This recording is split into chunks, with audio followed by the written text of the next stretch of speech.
She called me worthless for years, then regretted everything. People say a mother's love is unconditional. My mother-in-law proved that wasn't true. Hers came with requirements: money, status, control, and I failed every one of them. The first time I met her, she didn't bother hiding her disappointment. She scanned me from head to toe like ID shown up without an appointment. "So this is him?"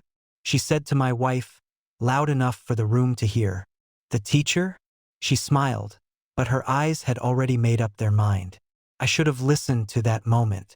It told me exactly how this was going to go. My name is Silas Montgomery. I married her daughter because I loved her. Her mother despised me because I didn't impress her. In her world, success meant one thing: money you could show off. I didn't drive the right car, didn't talk about investments, didn't play the dominance games she respected. At family gatherings, she'd ask questions that weren't really questions. "So what does a teacher make these days? Is that enough to support a family?" My daughter had other opportunities. People laughed uncomfortably. Someone would change the subject. I stayed quiet. I told myself patience was maturity. I didn't realize patience can sound a lot like permission. When my wife got pregnant, I hoped things would soften. Instead, my mother-in-law tightened her grip. She took over doctor appointments, spoke for my wife, made plans I wasn't included in. When she introduced me, she'd say, "This is the father," like I was a role, not a person. Then came her birthday party. Friends everywhere. Wine flowing. Laughter loud. She stood up, raised her glass, and said, "Let's all pray my daughter doesn't end up raising this baby alone.